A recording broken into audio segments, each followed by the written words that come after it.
Film industry ಬಗ್ಗೆ ಬಹಳ ಕೋಪ ಬಂದ್ಬಿಟ್ಟಿದೆ, ನನಗೆ ಸಿಟ್ಟು ಬಂದ್ಬಿಟ್ಟಿದೆ. ನಮಗೂ ಗೊತ್ತಿದೆ ಎಲ್ಲ ಯಾರ್ಯಾರಿಗೆ ಎಲ್ಲೆಲ್ಲಿ ನಟ್ಟು ಬೋಲ್ಟ್ ಟೈಟ್ ಮಾಡಬೇಕು ಅಂತ ಕೂಡ ನನಗೆ. ಅಂತಾರಾಷ್ಟ್ರೀಯ ಚಲನಚಿತ್ರೋತ್ಸವ ಮಾಡ್ತಾ ಇದ್ದೀವಿ, ಅದು ವಿಧಾನಸೌಧ ಮೆಟ್ಲ ಮೇಲೆ. ಯಾರಿಗೋಸ್ಕರ ಮಾಡ್ತಾ ಇರೋದು? ಇವರಿಗೆ ಟ್ಯಾಕ್ಸ್ ಫ್ರೀ ಕೊಡ್ತಾ ಇಲ್ವಾ? ಇವ್ರ ಸಿನಿಮಾಗಳಿಗೆ ಕನ್ನಡಿಗರ ನೆಲ ಇಲ್ವಾ? ಕನ್ನಡಿಗರು ಕನ್ನಡ ನೋಡಲ್ವಾ? ನಾವೆಲ್ಲ ಕನ್ನಡಿಗರು ನೋಡಿರೋದಕ್ಕೆ ಇವರು ಇಂಡಿಯಾ ಸ್ಟಾರು, ಇಂಟರ್ನ್ಯಾಷನಲ್ ಸ್ಟಾರ್ಗಳಾಗಿರೋದು. ಯಾಕೆ ಬರೋದಿಲ್ಲ? ಪ್ರಶಸ್ತಿ ಕೊಡ್ತೀವಿ ಅಂದರೆ ಒಬ್ಬರು ಪ್ರಶಸ್ತಿ ನಟ ಟ್ವೀಟ್ ಮಾಡ್ತಾರೆ, ಕನ್ನಡಿಗರಿಗೆ ಅವಮಾನ ಮಾಡ್ತಾರೆ. ನಾನು ಪ್ರಶಸ್ತಿ ತಗೊಳ್ಳೋದು ಬಿಟ್ಟು ಭಾಳ ವರ್ಷ ಕ್ಷಮೆ ಕೇಳಬೇಕು. ಇಲ್ಲಾಂದರೆ ಯಾರ್ಯಾರ ಅಭಿಮಾನಿಗಳು ನಿಮ್ಮನ್ನು ಹಿಡಿದು ನಿಲ್ಲಿಸಿ ಕೊಳ್ಪಟ್ಟು ಹಿಡಿದು ಎಲ್ಲೆಲ್ಲಿ ಪ್ರಶ್ನೆ ಕೇಳ್ತಾರೋ ನಿಮಗೆ ಗೊತ್ತಿಲ್ಲ. ಅಲ್ರಿ ಮಿಸ್ಟರ್ ಚಂದ್ರಚೂಡ್, ರವಿಕುಮಾರ್ ಅವ್ರ ಬಗ್ಗೆ ನಿಮ್ಗೆ ಏನು ಗೊತ್ತಿದೆ ಅಂತ ಅವ್ರ ಬಗ್ಗೆ ಇಷ್ಟೊಂದು ಮಾತಾಡ್ತಾ ಇದ್ದೀರಾ. ಐಡಿಯಾಲಜಿ ಮ್ಯಾಚ್ ಆಗಲ್ಲ, ಇನ್ನೊಂದು ಮ್ಯಾಚ್ ಆಗಲ್ಲ ಅಂತ.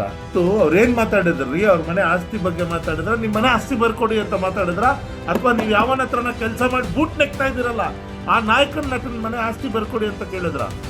ಅವ್ರು ಕೇಳಿದ್ದು ಚಲನಚಿತ್ರದ ನಾಯಕ ನಟರು ಇಲ್ಲಿನ ಅನ್ನ ತಿಂತಾ ಇದ್ದೀರಿ, ಡೆಫಾಮೇಟರಿ ಸ್ಟೇಟ್ಮೆಂಟ್ ಕೊಟ್ಟಿದ್ದಾನೆ ಅಂತ ನಿಮ್ಮ ವಿರುದ್ಧ ನಾನ್ ಕ್ರಿಮಿನಲ್ ಡೆಫಾಮೇಷನ್ ಹಾಕ್ಬೋದು. ನಂತರ ರವಿಕುಮಾರ್ ಅವ್ರನ್ನ ನೆಚ್ಕೊಂಡು 100 ಜನ ಇದ್ದಾರೆ, ಅವ್ರು ಹಾಕ್ಬೋದು. DK ಶಿವಕುಮಾರ್ ನೆಚ್ಕೊಂಡು 1000 ಜನ ರಾಜ್ಯದ ಮೂಲೆ ಮೂಲೆಯಲ್ಲಿದ್ದಾರೆ, ಅವ್ರು ಹಾಕ್ಬೋದು. ಕೋರ್ಟ್ಗೆ ಅಲ್ದು ಜೀವನ ಕಳ್ಕೋಬೇಡಿ. ಈಗಷ್ಟೇ ಸೋಷಿಯಲ್ ಮೀಡಿಯಾದ ಅಪ್ಡೇಟ್ಸ್ ನೋಡುವಾಗ ಚಂದ್ರಚೂಡ್ ಹೇಳಿಕೆಯನ್ನು ನಾನು ನೋಡಿದೆ. ಮಾಜಿ ಪತ್ರಕರ್ತರು ಹಾಲಿಯಾಗಿ ಯಾವುದೋ ಒಬ್ಬ ನಟನ ಹತ್ರ ಮ್ಯಾನೇಜರ್ ಆಗೋ ಇನ್ನೊಂದಾಗ ಕೆಲಸ ಮಾಡ್ತಾ ಇದ್ದಾರೆ. ಇರಲಿ, ಅವ್ರೇನೋ ಕೆಲಸ ಮಾಡ್ಕೊಳ್ಳಿ. ಆದರೆ ಅವರು ಕೊಟ್ಟಂಥ ಹೇಳಿಕೆಯ ಬಗ್ಗೆ ನನಗೆ ತೀವ್ರ ಆಕ್ಷೇಪ ಇದೆ. ಯಾಕೆ ತೀವ್ರ ಆಕ್ಷೇಪ ಅಂದರೆ, DK ಶಿವಕುಮಾರ್ ಅವರು ಇತ್ತೀಚೆಗೆ ಕೊಟ್ಟಂಥ ಹೇಳಿಕೆ ಕನ್ನಡ ಚಿತ್ರರಂಗದ ನಟ ನಟಿಯರು ನೆಲ ಜಲ ಭಾಷೆ ವಿಷಯಕ್ಕೆ ಸಂಬಂಧಪಟ್ಟಂತೆ ಸ್ಪಂದಿಸ್ತಾ ಇಲ್ಲ.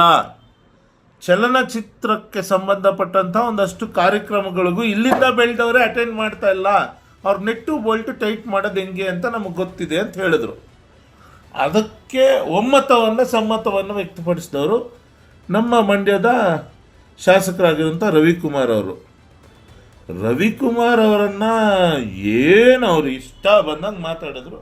ಅವರೆಲ್ಲೂ DK ಶಿವಕುಮಾರ್ ಹೆಸರೆತ್ತಿಲ್ಲ, ಮೋಸ್ಟ್ಲಿ ಧೈರ್ಯ ಇಲ್ಲ ಅನಿಸುತ್ತೆ. ಯಾಕೆಂದರೆ ಗೊತ್ತಿರ್ಬೋದು ನಿಜವಾಗೂ ನೆಟ್ಟು ಬೋಲ್ಟು ಟೈಟೋ ಲೂಸೋ ಮಾಡ್ತಾರೆ ಅಂತ. ಇರಲಿ ಪಾಪ, ಅವ್ರ ಬೈದ ಬಗ್ಗೆ ನನಗೆ ಅಪಾರವಾದ ಅಗಾಧವಾದ ನಂಬಿಕೆ ಮತ್ತು ಒಪ್ಪಿಗೆ ಮತ್ತು ಸಹಮತ ಇದೆ. ಅಲ್ರಿ ಮಿಸ್ಟರ್ ಚಂದ್ರಚೂಡ್, ರವಿಕುಮಾರ್ ಅವ್ರ ಬಗ್ಗೆ ನಿಮಗೇನು ಗೊತ್ತಿದೆ ಅಂತ ಅವ್ರ ಬಗ್ಗೆ ಇಷ್ಟೊಂದು ಮಾತಾಡ್ತಾ ಇದ್ದೀರಾ. ಐಡಿಯಾಲಜಿ ಮ್ಯಾಚ್ ಆಗಲ್ಲ, ಇನ್ನೊಂದು ಮ್ಯಾಚ್ ಆಗಲ್ಲ ಅಂತ. ಇದೇ ರವಿಕುಮಾರ್ ಅವರು, ನೀವು ಹೇಳ್ತಾ ಇದ್ರಲ್ಲ ನಿಮ್ಮ ನಿರ್ಮಾಪಕರು ಚಲನಚಿತ್ರ ವಾಣಿಜ್ಯ ಮಂಡಳಿ ಮತ್ತು ಅಕಾಡೆಮಿಗಳ ಮುಂದೆ ಕ್ಯೂ ಅಲ್ಲಿ ನಿಂತಿದ್ರು ಅಂತ. ಹೌದು, ಮಂಡ್ಯದ ಜನತೆ ಕೂಡ ಸಾಕಷ್ಟು ಸಮಸ್ಯೆಯಲ್ಲಿದ್ದರು.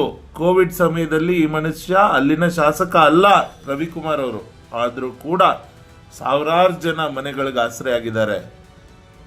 ಇವತ್ತು ಅವ್ರೇನು ಮಾತಾಡಿದ್ರಿ? ಅವ್ರ ಮನೆ ಆಸ್ತಿ ಬಗ್ಗೆ ಮಾತಾಡಿದ್ರ, ನಿಮ್ಮ ಮನೆ ಆಸ್ತಿ ಬರ್ಕೊಡಿ ಅಂತ ಮಾತಾಡಿದ್ರ, ಅಥವಾ ನೀವು ಯಾವನ ಹತ್ರನ ಕೆಲಸ ಮಾಡಿ ಬೂಟ್ ನೆಕ್ತಾ ಇದ್ದೀರಲ್ಲ ಆ ನಾಯಕನ ನಟನ ಮನೆ ಆಸ್ತಿ ಬರ್ಕೊಡಿ ಅಂತ ಕೇಳಿದ್ರ? ಅವ್ರು ಕೇಳಿದ್ದು ಚಲನಚಿತ್ರದ ನಾಯಕ ನಟರು ಇಲ್ಲಿನ ಅನ್ನ ತಿಂತಾ ಇದ್ದೀರಿ, ಇಲ್ಲಿ ನಿಮ್ಮ ಚಿತ್ರಗಳು ಓಡ್ತಾ ಇದೆ, ಇಲ್ಲಿನ ನಿಮ್ಮ ಚಿತ್ರಗಳಿಗೆ ಕನ್ನಡ ಚಿತ್ರಗಳಿಗೆ ಸಬ್ಸಿಡಿ ಕೊಡ್ತಾ ಇದ್ದೀವಿ. ಅದು ಯಾವ ಸಬ್ಸಿಡಿ ಎಲ್ಲಿಂದ ಬರ್ತಾ ಇದೆ? ನಮ್ಮ ರಾಜ್ಯದ ಜನ ಕಟ್ತಾ ಇರುವಂಥ ತೆರಿಗೆಗಳಿಂದ ಬರ್ತಾ ಇದೆ. ಹಾಗಾಗಿ ನಿಮಗೂ ಕೂಡ ಇಟ್ಸ್ ಎ ಸೋಷಿಯಲ್ ರೆಸ್ಪಾನ್ಸಿಬಿಲಿಟಿ ಅಂತ ಅದನ್ನು ಎಚ್ಚರಿಸುವಂಥ ಒಂದು ಪ್ರಯತ್ನ ಮಾಡಿದ್ದಾರೆ. ಅದಕ್ಕೆ ನೀವು ಐಡಿಯಾಲಜಿ ಕಲ್ತ್ಕೊಳ್ಳಿ. ಇನ್ನೊಂದು ಏನು ಕಲಿಬೇಕು? ನೀವು ಕಲಿಬೇಕು. ಯಾವ ಮನೆಗೆ ಅನ್ನ ತಿಂತೀವೋ ಆ ಮನೆಗೆ ಋಣಿಯಾಗಿರೋದು ಕಲಿಬೇಕು. ಕನ್ನಡ ನಾಡಿನಲ್ಲಿ ಅನ್ನ ತಿಂದಂಥ ಒಬ್ಬ ನಟ ನಟಿ ಯಾರೇ ಇರಲಿ, ಅವ್ರು ಇದಕ್ಕೆ ಋಣಿಯಾಗಿರೋದು ಕಲಿಬೇಕು. ಅದನ್ನು ಬಿಟ್ಬಿಟ್ಟು ನಮಗೇನೋ ಪ್ರಿನ್ಸಿಪಲ್ಸ್ ಕಲಿತು ನಮಗೇನೋ ನೀತಿ ಹೇಳಕ್ಕೆ ಬರ್ತಾ ಇದ್ದೀರಲ್ಲ, ಯಾವ ಮಟ್ಟಕ್ಕೆ ಇದು ಸರಿ? ಫಸ್ಟ್ ಆಫ್ ಆಲ್ ನಿಮ್ಮ ಲ್ಯಾಂಗ್ವೇಜ್ ಏನ್ರಿ? ಯಾರನ್ನ ಟ್ರೆಕ್ ಮಾಡಕ್ಕೆ ನೋಡ್ತಾ ಇದ್ದೀರಾ? ಯಾರನ್ನ ಎದುರ್ಸಕ್ಕೆ ನೋಡ್ತಾ ಇದ್ದೀರಾ?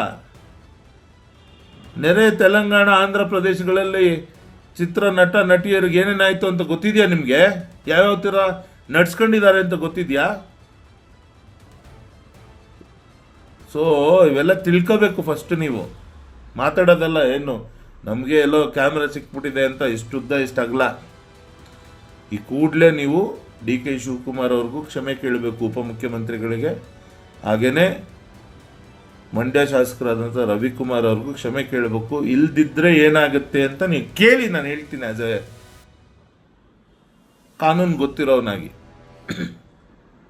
ನನಗಿವತ್ತು ರವಿಕುಮಾರ್ ಅವರು ನನ್ನ ನೆಚ್ಚಿನ ನಾಯಕನ ಬಗ್ಗೆ ಡೆಫಾಮೇಟ್ರಿ ಸ್ಟೇಟ್ಮೆಂಟ್ ಕೊಟ್ಟಿದ್ದಾನೆ ಅಂತ ನಿಮ್ಮ ವಿರುದ್ಧ ನಾನ್ ಕ್ರಿಮಿನಲ್ ಡೆಫಾಮೇಷನ್ ಹಾಕ್ಬೋದು. ನಂತರ ರವಿಕುಮಾರ್ ಅವ್ರನ್ನ ನೆಚ್ಕೊಂಡು 100 ಜನ ಇದ್ದಾರೆ, ಅವ್ರು ಹಾಕ್ಬೋದು. DK ಶಿವಕುಮಾರ್ ನೆಚ್ಕೊಂಡು 1000 ಜನ ರಾಜ್ಯದ ಮೂಲೆಯಲ್ಲಿದ್ದಾರೆ, ಅವ್ರು ಹಾಕ್ಬೋದು. ಕೋರ್ಟ್ಗೆ ಅಲ್ದು ಜೀವನ ಕಳ್ಕೋಬೇಡಿ. ಯಾವ ವಿಷಯದ ಬಗ್ಗೆ ಮಾತಾಡ್ತಿದ್ದೀವಿ ಅಂತ ಇನ್ಮುಂದೆ ಆದರೂ ನಿಮಗೆ ಪ್ರಜ್ಞೆ ಇರಲಿ ಮಿಸ್ಟರ್ ಚಂದ್ರಚೂಡ್. ತಿಳ್ಕೊಂಡಿದ್ದೀರಿ ಅಂತ ನನ್ಗೆ ಅನಿಸ್ತಾ ಇದೆ. ತಿಳ್ಕೊಂಡಿಲ್ಲ ಅಂದರೆ ಭಗವಂತನೇ ನಿಮ್ಮನ್ನು ಕಾಪಾಡಬೇಕು. ನಮಸ್ಕಾರ. ತಾಜಾ ಸುದ್ದಿಗಳಿಗಾಗಿ ಶೇರ್ ಮಾಡಿ, ಸಬ್ಸ್ಕ್ರೈಬ್ ಮಾಡಿ, ಫಾಲೋ ಮಾಡಿ. AIN ನ್ಯೂಸ್ ಕನ್ನಡ, ವರದಿ ನಮ್ಮದು, ನಿರ್ಧಾರ ನಿಮ್ಮದು.